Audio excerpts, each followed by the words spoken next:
Hello, everybody, and welcome to my Hashi Talk. Today, we're going to be talking about dealing with Terraform configuration drift and how to handle out-of-band changes. And specifically, what does Terraform do when a change does happen out of band? Now, if you're not sure what out of band means, we'll get to that in a moment. Don't worry, I will absolutely define that. Who am I? I am Ned Bellavance. I am the founder of Ned in the Cloud LLC. I'm a HashiCorp ambassador, and if you know me, you know I love a good taco. If you want to connect with me, you can find me Ned1313 on Twitter, or you can check out my website, nedinthecloud.com. Okay, so before we get into the topic at hand, I want to tell a little story. I want to tell a little story about my early days in my technical career. I was working for a small company. There's probably about 250 people in the company, and we had an internal application that the financial analysts used to do underwriting and projections. It was a very important application. It was an application that made the company a lot of money. So there was an in-house application development team that was responsible for developing it and maintaining it. And then I was on the infrastructure side of the house. I was responsible for maintaining the servers and all that jazz. And this was kind of before the cloud. We're talking like 2002, 2003 timeframe. So everything was in-house. It was all running on, bare metal servers at the time. And in the middle of the day, the application just stops working. Suddenly, the 50 or so financial analysts that should be crunching numbers are no longer crunching numbers. And that's bad. If we were going to put things into buckets, that goes in the bad bucket. Now, this was pretty early on in my tech career, and everybody kind of went into panic mode. The application developers were immediately looking at the code to see if anything had changed. They were looking at the application as it was running to see what was going on there. From the infrastructure side, I was looking at the servers. Do they have enough disk space? Are they out of memory, CPU? He's doing all the things that you would do as an infrastructure person. And the database guy was looking at the database stuff. Anything going on in the logs? Is there a weird query that's crushing the database server? And 30 minutes in, we're all still trying to figure out in our various domains, pointing the finger, what's going on, what's wrong? And one of the lead application developers stands up and goes, guys, I got it. I know what it is. And you could hear a pin drop. We all stopped what we were doing. We're like, what is it? And he goes, something somewhere has changed. And he had this look on his face like it was the most amazing revelation that he'd ever had. And the rest of us were like, oh God, that is not helpful at all. And in one sense, he was absolutely right. Something somewhere had changed to cause the application to stop functioning, but it wasn't actually specific or useful enough for us to troubleshoot the problem. It turned out that somebody, and I'm not saying it was the same person, had rolled out a patch for the application in the middle of the day, which had broken it, and then it was a matter of rolling it back. That's another part of the story. We won't get into that. But the point is, things change, and things change out of band from your normal management process. And because of that, you need to be able to deal with those things. So what I wanted to look at in this talk was, how does Terraform handle when something changes outside of its configuration? Now, in order to do that, we first need to cover how Terraform works at a pretty basic level. And you may think you're already familiar with this, but just preparing for this talk, I had to think more deeply about how Terraform actually does its work than I think I've ever had to before. So we're going to cover those basics to start with. Then we're going to talk about the different types of change that can happen when it's external change and when those types of changes can happen in your process and your workflow. Then we'll get into Terraform's various reactions to those changes. What is it going to do in different scenarios? We'll also talk about whether or not you should use plan files, and spoiler, probably not in general. There's some very specific use cases for plan files, but generally they're not that useful, and we'll see why as I go through the talk. And then finally, we'll do a big summary of all the lessons learned from me using Terraform and what I discovered preparing, well, not really preparing for this talk, but just from using Terraform. Okay, so let's start with the basics. We'll get back to Terraform basics here. And the first thing that I want to focus on is how Terraform does a plan. Now, if you've used Terraform for any amount of time, I'm sure you've used Terraform plant, but you might not be exactly certain of what Terraform is doing when you run Terraform plant. So let's talk about that. What is it actually doing? Well, the first thing it does is it looks for state data, and that state data could be in the local directory if you're not using a backend or not, defining a backend, or it could be in a backend somewhere in S3 or Terraform Cloud, wherever it might be. It looks for that state data. If it doesn't find it, this is a fresh config, never deployed before, it's going to have to deploy some things. If it does find that state data, it loads that state data into memory. And then it reaches out to the various providers that you're using in your configuration, and it asks for a refresh of the data that it currently has in memory from the state data. And then it marries those two together. And now in memory, it has a good snapshot of how things actually are in the target environment. Then it compares what's in that in-memory state data to what you have in your Terraform configuration, and then it determines, are there any changes required for me to make what's in the configuration, what's in the target environment, look like what's in the configuration? If there are changes required, it will then display those changes to you in the terminal and say, if I were to apply changes, these are the changes I would make. Now, this one step here, where it loads data and then loads the state data and refreshes it, that's when it finds out about changes that have happened externally to Terraform, because it's actually reaching out to the target environment and asking for information about the resources that are managed by Terraform. So if an attribute of that resource has changed, that's when it's going to find out, and then it does the comparison to what you have in your configuration. So let's look at a potential configuration to understand a little bit more, and we're going to do a real basic configuration here.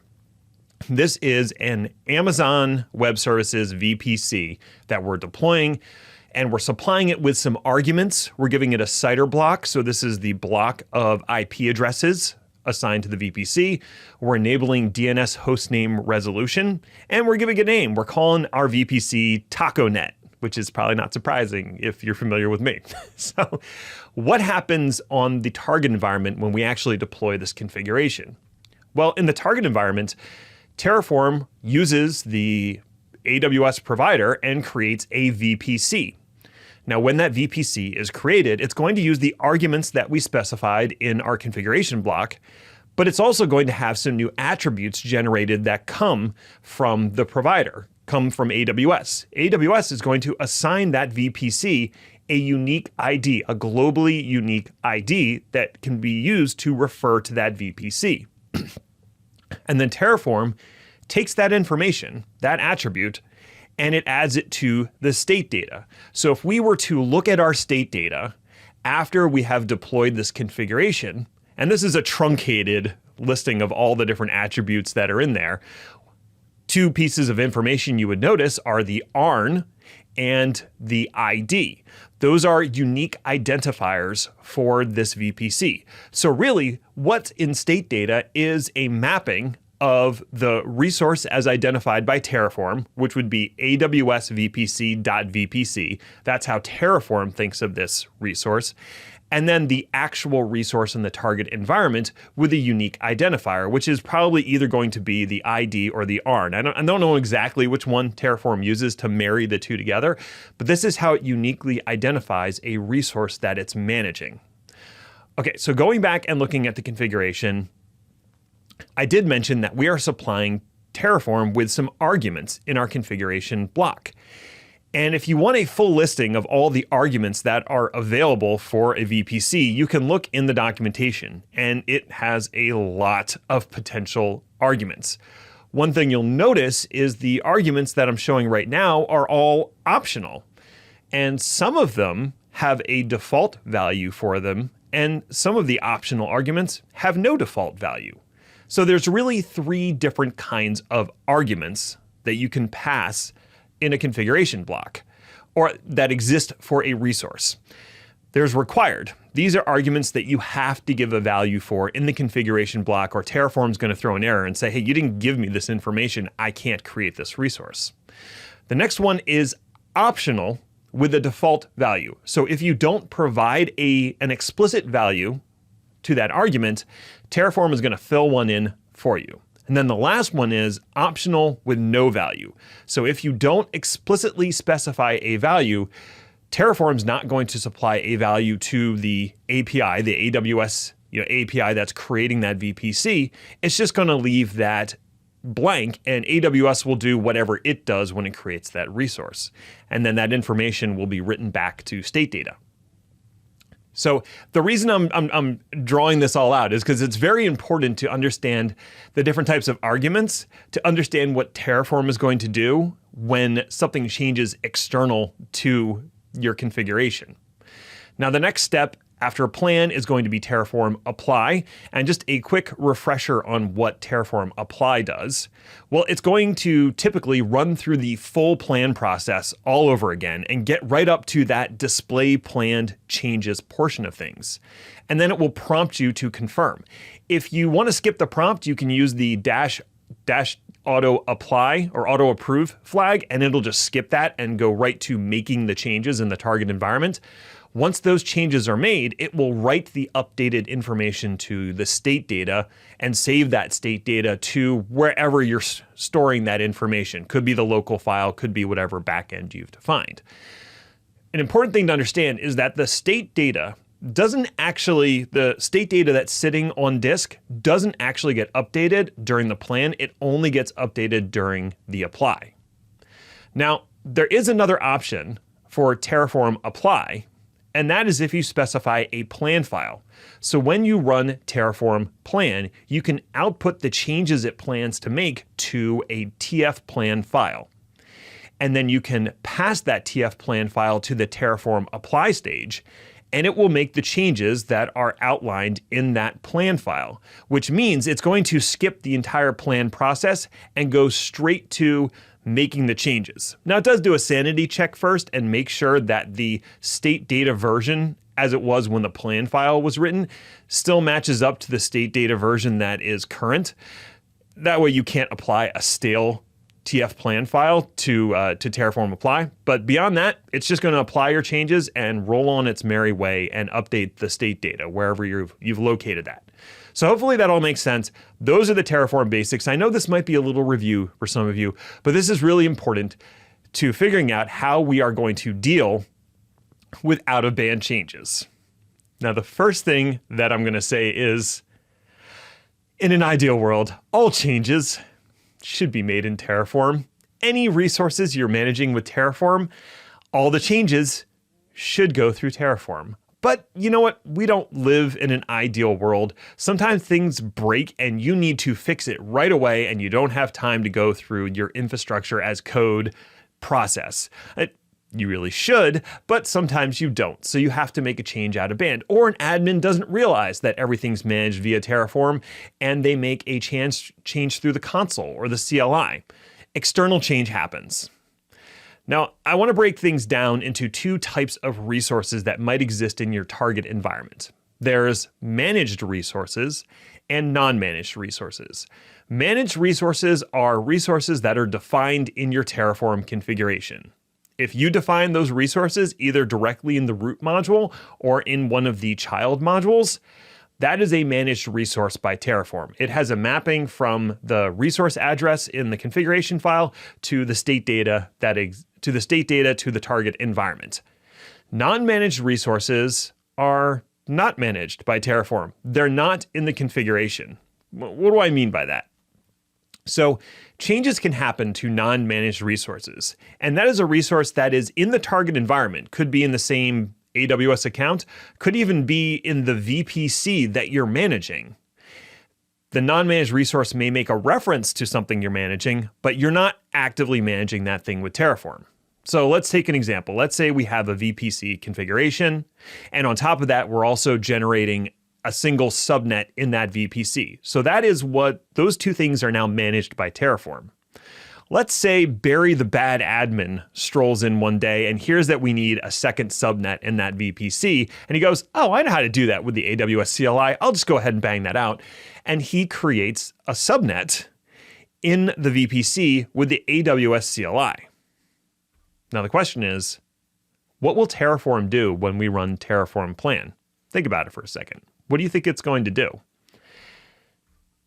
It's not going to do anything. That resource is not being managed by Terraform, the subnet, I mean.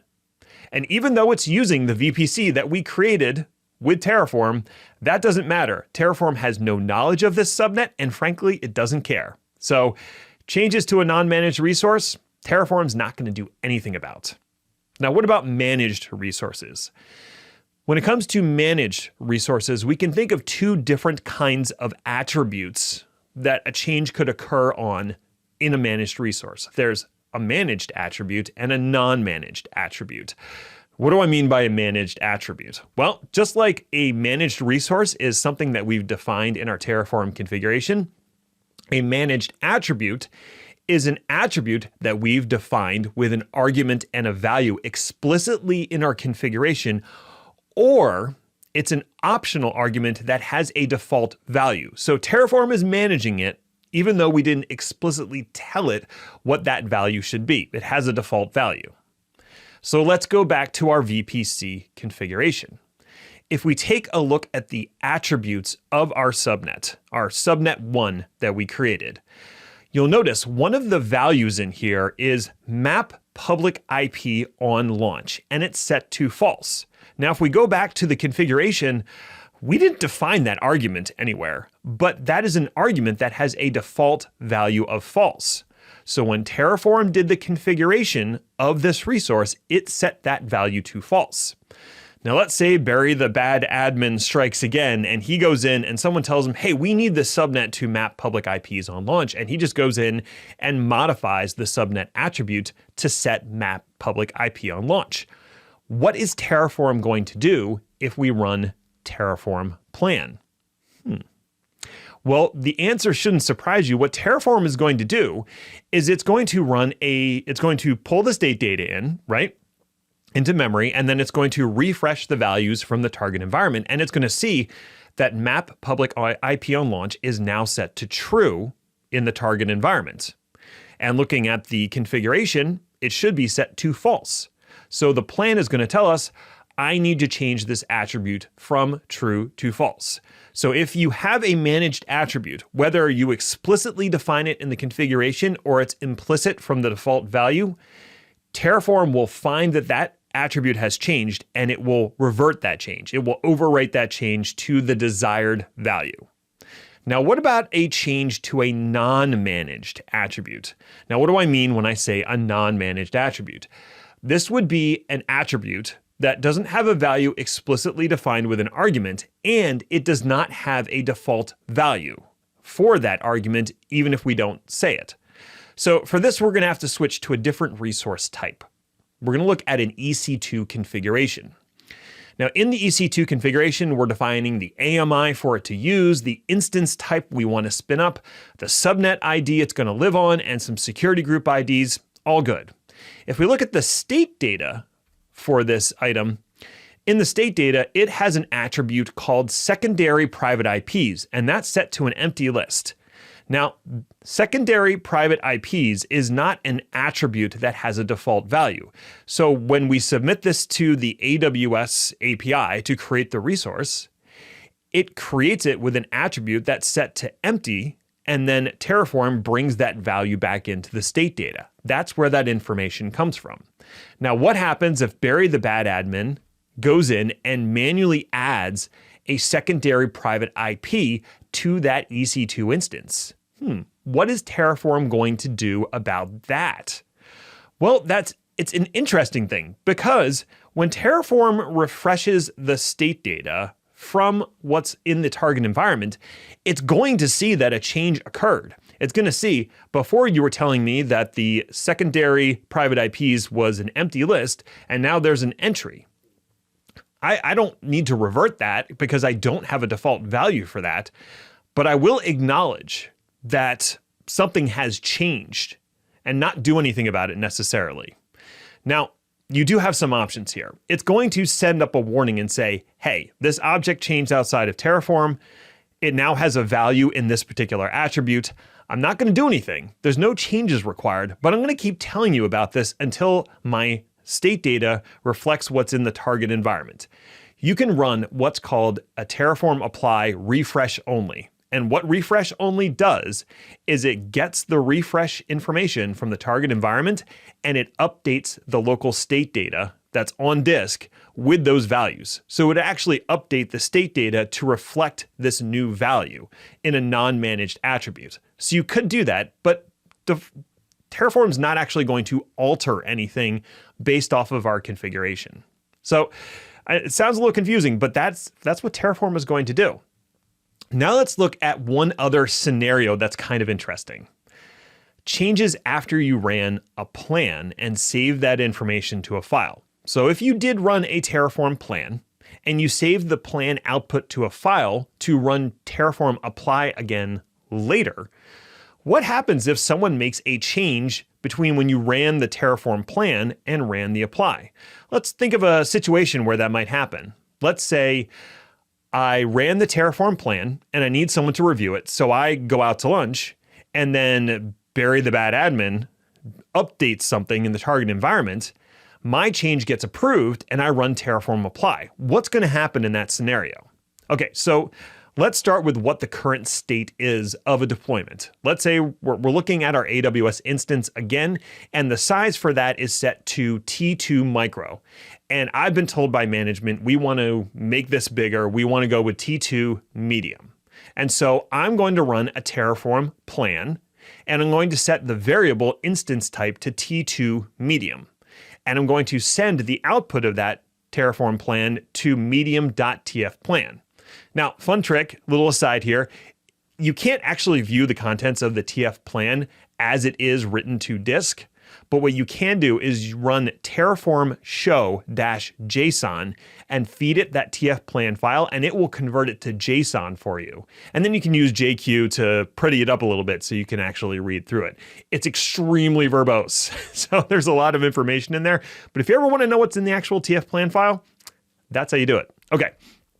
So let's say I did that, and then Barry the bad admin also heard that we want to change this size, and he goes in and just stops the instance, changes it to a T2 small, and spins it back up. When I come back from my lunch break, my change has been approved. I'm going to run Terraform apply with my TF plan file. What is Terraform going to do? Well, what it's going to do is exactly what was in the TF plan file. It's going to update the instance type to T2 medium. So looking from the outside, the instance was changed from T2 micro to T2 small to T2 medium. Because we were updating an attribute that Barry also updated, Terraform wins and it overwrites that attribute.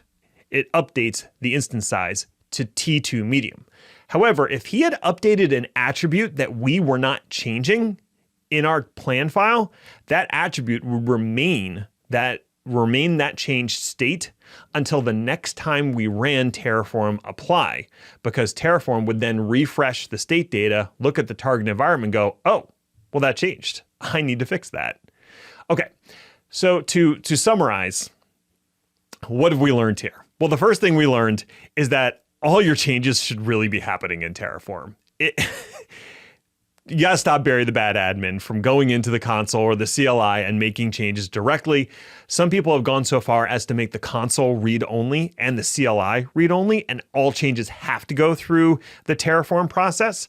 That seems a little extreme, but some organizations do it. But let's look at all the different change types and what Terraform does for each of those actions. So if it's an unmanaged resource, Terraform's not going to do anything. It doesn't care about that unmanaged resource. It's not managed in the Terraform configuration. Moving into managed resources, if it's a managed attribute and someone changes it out of band, Terraform is going to revert it back to whatever the desired value is in the configuration. If it's a managed attribute in the sense that it has a default value, then Terraform will revert the change to the default value. If it's an unmanaged attribute, meaning that it has no value defined, then Terraform is going to inform you that that value has changed, but not change anything in the target environment. And you can update your state data to reflect that change by using refresh only with Terraform apply. If the change happens after you've saved your plan data to a file, and it's on an attribute that you're updating in your plan file, then that attribute will be overwritten when you run Terraform apply. If it's on an attribute you're not modifying in your plan, then it will remain that setting until the next time you run a Terraform apply. Now that's a lot of information and it can be a little bit confusing. I have put together a flowchart for the decisions that Terraform makes based off of these various conditions. You can find this in a blog post on my website, nedinthecloud.com. And it has the whole flowchart there, as well as all of this information pretty well detailed out. That's going to do it for me. Thank you so much for watching. Again, my name is Ned Bellavance. I'm the founder of Ned in the Cloud. I'm a HashiCorp ambassador. I love tacos. If you want to connect with me, it's Ned1313 on Twitter. Or like I said before, you can find me on my website. It's nedinthecloud.com. Thank you again for watching and enjoy the rest of HashiTalks.